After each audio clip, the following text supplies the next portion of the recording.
বন্ধুরা, আপনারা কি জানেন শ্রীকৃষ্ণের জন্ম কিভাবে হয়েছিল? তাহলে চলুন আমরা শুনে নেই। তার আগে আপনি যদি আমার চ্যানেলে নতুন হয়ে থাকেন তাহলে চ্যানেলটি সাবস্ক্রাইব করে দেবেন, পাশে থাকা ঘন্টাটি বাজিয়ে দেবেন। চ্যানেলটি সাবস্ক্রাইব করার জন্য ধন্যবাদ। ভগবদ্গীতায় শ্রীকৃষ্ণ নিজেই বলেছেন যে তার জন্ম, কর্ম ইত্যাদি সবই দিব্য, এবং কেউ যখন তত্ত্বগতভাবে তা জানতে পারে তখন তিনি ভগবদ্ধামে প্রবেশ করবার যোগ্যতা অর্জন করেন। ভগবানের জন্ম একজন সাধারণ মানুষের মতো নয়। সাধারণ মানুষের জন্ম হয় কর্মফলের বন্ধনে আবদ্ধ হয়ে। কর্মের ফলস্বরূপ সে এক দেহ থেকে অন্য আরেক দেহে দেহান্তরিত হয়। ভগবানের জন্মের কথা বিশ্লেষণ করে ভগবদ্গীতার ২য় অধ্যায়ে বলা হয়েছে তিনি তার নিজের ইচ্ছার প্রভাবে আবির্ভূত হন। গ্রহ নক্ষত্রের শুভ স্থানে অবস্থান। যখন ভগবানের আবির্ভাবের সময় হল তখন কাল সর্বগুণ সমন্বিত হয়ে পরম সুন্দর হয়ে উঠল। তখন পৃথিবী আনন্দে পরিপূর্ণ হয়ে উঠল। তিথি, যোগ এবং নক্ষত্র তখন সর্বমঙ্গলময় এবং সর্বসুলক্ষণ যুক্ত হয়ে উঠল। সর্বসুলক্ষণ যুক্তা রোহিণী নক্ষত্র তখন তুঙ্গে প্রকাশিত হল। ব্রহ্মা স্বয়ং এই রোহিণী নক্ষত্রের পর্যবেক্ষণ করেন। জ্যোতিষশাস্ত্র অনুসারে নক্ষত্রের অবস্থান ছাড়াও বিভিন্ন গ্রহের অবস্থান ও প্রভাবের ফলে শুভ এবং অশুভ তিথি ও যোগ বিচার করা হয়। শ্রীকৃষ্ণের জন্মের সময় সমস্ত গ্রহগুলি সবসময় মঙ্গলময় অবস্থা এবং সবসময় শুভ ইঙ্গিত প্রদর্শন করে বিরাজ করতে লাগল। তখন দশটিক শান্তি ও সমৃদ্ধিতে ভরে উঠল। শুভ নক্ষত্রগুলি নভমণ্ডলে শোভা পেতে লাগল। নগর, গ্রাম, গোচারণ ভূমি এবং সকলের হৃদয়ে সব রকমের শুভ ইঙ্গিত দেখা যেতে লাগল। জলে পূর্ণ হয়ে নদনদী প্রবাহিত হতে লাগল। সরোবরগুলি বিকশিত পদ্মে পূর্ণ হয়ে শোভা পেতে লাগল। বনভূমি নানা রকম সুন্দর সুন্দর পাখি ও ময়ূর পূর্ণ হয়ে উঠল।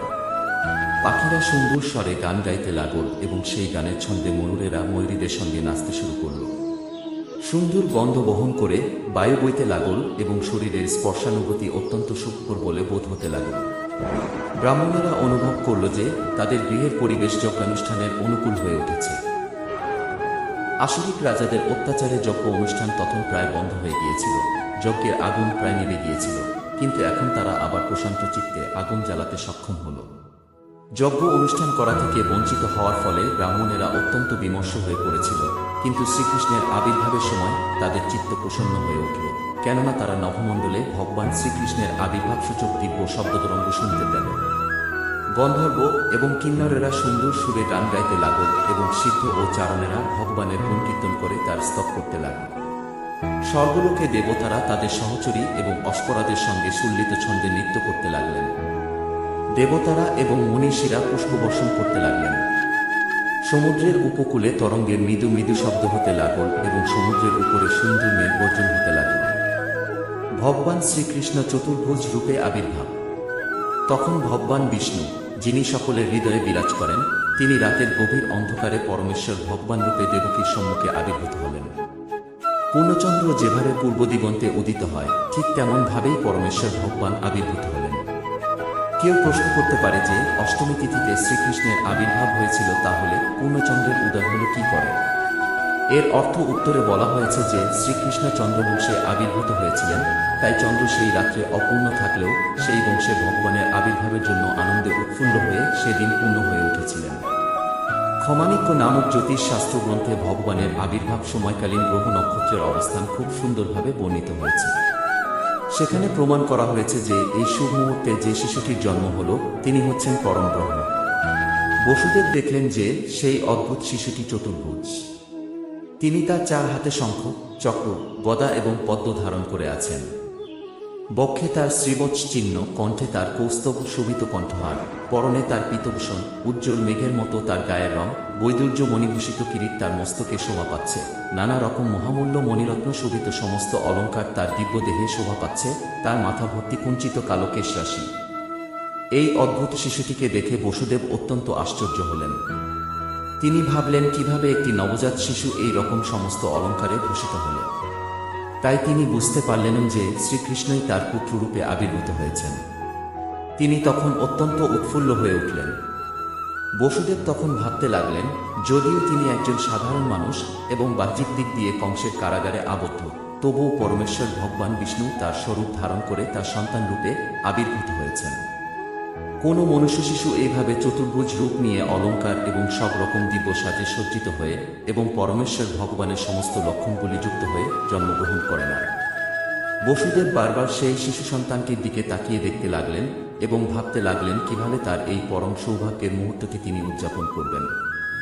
তিনি ভাবলেন, সাধারণত যখন পুত্র সন্তানের জন্ম হয় মানুষ তখন মহোৎসব করে, আর পরমেশ্বর ভগবান আজ আমার গৃহে আমার সন্তান রূপে আবির্ভূত হয়েছেন। কত মহা আড়ম্বরে আমার এই উৎসব পালন করা উচিত। বসুদেব, যার আরেক নাম আনন্দুন্দুবি, যখন তার নবজাত শিশুটির দিকে তাকিয়ে দেখলেন তখন তার হৃদয় আনন্দে এত উৎফুল্ল হয়ে উঠল যে তিনি তখন নানা অলঙ্কারে ভূষিত হাজার হাজার গাভী ব্রাহ্মণদের দান করতে ইচ্ছা করলেন। বৈদিক প্রথা অনুসারে যখন ক্ষত্রিয় রাজার প্রসাদে কোনো শুভ অনুষ্ঠান হয় রাজা তখন নানা রকম সম্পদ দান করেন। বিশেষ করে ব্রাহ্মণ এবং মনীষীদের তারা স্বর্ণালঙ্কারে ভূষিত গাভী দান করেন। শ্রীকৃষ্ণের আবির্ভাব তিথি উদযাপন করতে বসুদেবও দান করতে ইচ্ছা করলেন, কিন্তু যেহেতু তিনি কংসের কারাগারে শৃঙ্খলাবদ্ধ ছিলেন তাই তার পক্ষে তা সম্ভব হয়নি। তাই মনে মনে তিনি ব্রাহ্মণদের হাজার হাজার গাভী দান করলেন। ভগবান শ্রীকৃষ্ণের কাছে বসুদেবের প্রার্থনা। বসুদেবের মনে আর যখন কোনো সংশয় রইল না যে এই নবজাত শিশুটি হচ্ছেন পরমেশ্বর ভগবান, তখন তিনি করজোড়ে প্রণিপাত করে তার বন্দনা করতে শুরু করলেন। বসুদেব তখন চিন্ময় স্তরে অধিষ্ঠিত ছিলেন এবং তিনি সম্পূর্ণভাবে কংসের ভয় থেকে মুক্ত হলেন। সেই শিশুটির অঙ্গকান্তিতে সেই ঘর উদ্ভাসিত হয়ে উঠল। বসুদেব তখন প্রার্থনা করতে লাগলেন, হে প্রিয় প্রভু, আমি জানি আপনি কে। আপনি হচ্ছেন পরমেশ্বর ভগবান, সমস্ত জীবের পরমাত্মা এবং সত্য। আপনি আপনার নিত্য স্বরূপ নিয়ে আবির্ভূত হয়েছেন, যা আমি এখন সরাসরিভাবে প্রত্যক্ষ করতে পারছি। আমি বুঝতে পারছি যে যেহেতু আমি কংসের ভয় ভীত, তাই সেই ভয় থেকে আমাকে উদ্ধার করার জন্য আপনি আবির্ভূত হয়েছেন। আপনি এই প্রকৃতির অতীত, আপনি হচ্ছেন সেই পরম পুরুষ যিনি মায়ার প্রতি দৃষ্টিপাত করে এই জড় জগৎকে প্রকাশিত করেন। কেউ তর্ক করতে পারে যে পরমেশ্বর ভগবান, যিনি কেবলমাত্র দৃষ্টিপাত করার মাধ্যমে সমস্ত জড় সৃষ্টিকে প্রকাশিত করেন, তার পক্ষে বসুদেবের পত্নী দেবকীর গর্ভে আবির্ভূত হওয়া কি করে সম্ভব? সেই সন্দেহ দূর করার জন্য বসুদেব বললেন, হে প্রিয় ভগবান, আপনি যে দেবকীর গর্ভে আবির্ভূত হয়েছেন এটা তেমন কোনো আশ্চর্যের বিষয় নয়, কেননা এই জড় সৃষ্টিও অনেকটা সেইভাবেই প্রকাশিত হয়েছে। আপনি মহাবিষ্ণু রূপে কারণ সমুদ্রে শয়ন করে আছেন এবং আপনার নিঃশ্বাসের প্রভাবে অনন্ত কোটি ব্রহ্মাণ্ড প্রকাশিত হচ্ছে। তারপর গর্ভদোক্ষায়ী বিষ্ণুরূপে আপনি প্রতিটি ব্রহ্মাণ্ডে প্রবিষ্ট হয়েছেন। তারপর আবার আপনি নিজেকে ক্ষীরোদোক্ষায়ী বিষ্ণুরূপে প্রকাশ করে সমস্ত জীবের হৃদয়ে প্রবেশ করছেন, এমনকি প্রতিটি পরমাণুর মধ্যেও আপনি নিজেকে প্রকাশ করছেন। তাতে আশ্চর্য হওয়ার কিছুই নেই। যদিও মনে হচ্ছে যে আপনি দেবকীর গর্ভে প্রবেশ করছেন, কিন্তু তাহলেও আপনি সর্বব্যাপ্ত। জড় দৃষ্টান্তের পরিপ্রেক্ষিতে আমরা আপনার প্রবেশ এবং সর্বব্যাপ্তি উপলব্ধি করতে পারি না। 6টি উপাদানে বিভক্ত হওয়ার পরেও জড়া প্রকৃতি অবিকৃতই থেকে যায়। জড় শরীর মাটি, জল, আগুন, বায়ু ও আকাশ এই পঞ্চ মহাভূতের সমন্বয় মাত্র। জড় শরীর দেখলেই মনে হয় যেন এই উপাদানগুলি নতুন সৃষ্টি করা হয়েছে, কিন্তু সেও উপাদানগুলি দেহের বাইরে সবসময়ই রয়েছে। তেমনি যদিও আপনি একটি শিশুরূপে দেবকীর গর্ভে আবির্ভূত হয়েছেন, তবুও আপনি বাইরেও বিরাজ করছেন। আপনি সবসময় আপনার ধামে বিরাজ করতে পারেন। গভীর বুদ্ধিমত্তা সহকারে আপনার আবির্ভাবের তত্ত্ব উপলব্ধি করতে হয়, কেননা জড়া প্রকৃতিও আপনার থেকেই উদ্ভূত হয়েছে। সূর্য যেমন সূর্যকিরণের উৎস, আপনিও তেমনই জড়া প্রকৃতির আদি উৎস। সূর্যকিরণ কখনো সূর্যমণ্ডলকে আচ্ছাদিত করতে পারে না। ঠিক তেমনি আপনার থেকে উদ্ভূত হওয়ার ফলে জগা প্রকৃতি কখনো আপনাকে আবৃত্ত করতে পারে না। আপাত দৃষ্টিতে মনে হয় যেন আপনি জড়া প্রকৃতির 3টি গুণের দ্বারা প্রভাবিত, কিন্তু প্রকৃতপক্ষে জড়া প্রকৃতির গুণ কখনোই আপনাকে প্রভাবিত করতে পারে না। গভীর বুদ্ধিমত্তা সম্পন্ন দার্শনিকেরা তা বুঝতে পারেন। পক্ষান্তরে বলা যায় যে যদিও মনে হয় যে আপনি এই জড়া প্রকৃতিতে রয়েছেন, তবুও আপনি কখনো তার দ্বারা আচ্ছাদিত হন না। বৈদিক শাস্ত্র থেকে আমরা জানতে পারি যে পরমব্রহ্মের দেহ নির্গত রশ্মিচ্ছটার প্রভাবে সবকিছু প্রকাশিত হয়। ব্রহ্মসংহিতা থেকে আমরা জানতে পারি যে ব্রহ্মজ্যোতি হচ্ছে ভগবানের দেহ নির্গত রশ্মিচ্ছটা এবং ব্রহ্মজ্যোতি থেকে সবকিছুর সৃষ্টি হয়। ভগবদ্গীতাতে আরও বলা হয়েছে যে পরমেশ্বর ভগবানই হচ্ছেন ব্রহ্মজ্যোতির উৎস। প্রকৃতপক্ষে তিনিই হচ্ছেন সবকিছুর মূল কারণ। কিন্তু অল্প বুদ্ধিসম্পন্ন মানুষেরা মনে করে যে পরমেশ্বর ভগবান যখন এই জড় জগতে আবির্ভূত হন তখন তিনি জড়গুণের দ্বারা প্রভাবিত হয়ে পড়েন। এই ধরনের সিদ্ধান্ত যারা করে তারা অত্যন্ত মূর্খ, ভগবান সম্বন্ধে তাদের কোনো জ্ঞানই নেই। পরমেশ্বর ভগবান প্রত্যক্ষভাবে এবং পরোক্ষভাবে সর্বত্রই বিরাজ করেন। তিনি কেবল গর্ভোদকশায়ী বিষ্ণুরূপেই এই জড় সৃষ্টির অন্তরেও বিরাজ করেন তা নয়, তিনি প্রতিটি পরমাণুর মধ্যেও বিরাজ করছেন। তিনি আছেন বলেই সবকিছুর অস্তিত্ব আছে। তাকে ছাড়া কোনো কিছুরই অস্তিত্ব থাকতে পারে না। বৈদিক শাস্ত্রে আমরা দেখতে পাই যে পরমাত্মা থেকে স্বতন্ত্র হয়ে কোনো কিছুরই অস্তিত্ব নেই। তাই এই জড়া প্রকৃতিও তারই শক্তির প্রকাশ। জড় পদার্থ এবং চিন্ময় আত্মা উভয়ই তার থেকে উদ্ভূত হয়েছে। মূর্খ লোকেরাই কেবল মনে করে যে পরমেশ্বর ভগবান যখন আবির্ভূত হন তখন তিনি জড়া প্রকৃতির দ্বারা প্রভাবিত হন। তিনি একটি জড় শরীর গ্রহণ করছেন বলে মনে হলেও তিনি কখনই জড়া প্রকৃতির অধীন হন না। শ্রীকৃষ্ণ তাই আবির্ভূত হয়ে পরমেশ্বর ভগবানের আবির্ভাব এবং অপ্রকট সম্বন্ধীয় সবকটি ভ্রান্ত মতবাদকে পরাস্ত করলেন। হে প্রভু, আপনার আবির্ভাব, অবস্থান এবং অপ্রকট লীলা জড় জগতের সবকটি গুণের সমস্ত প্রভাবের অতীত। যেহেতু আপনি হচ্ছেন সবকিছুর নিয়ন্তা এবং পরম ব্রহ্মের আশ্রয়, তাই আপনার পক্ষে অসম্ভব কিছুই নয় এবং কিছুই আপনাতে বিস্তৃত নয়।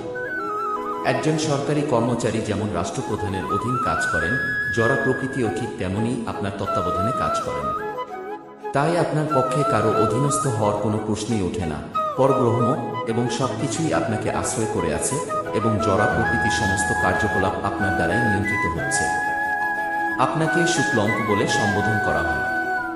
শুক্লং বা সাদা হচ্ছেন পরমেশ্বর সত্যস্বরূপ, আপনার এক প্রতীক মাত্র। কেননা আপনি জড়জাগতিক গুণের দ্বারা প্রভাবিত হন না। ব্রহ্মাকে রক্ত বলা হয় কেননা তিনি সৃজনাত্মক রূপে রজগুণের অধিকারী, আর তমগুণ শিবের অধীন কেননা তিনি সমস্ত সৃষ্টির সংহার করেন। সৃষ্টি, স্থিতি এবং প্রলয় আপনার দ্বারাই সম্পাদিত হয়, কিন্তু তবুও আপনি সেই সমস্ত গুণের অতীত।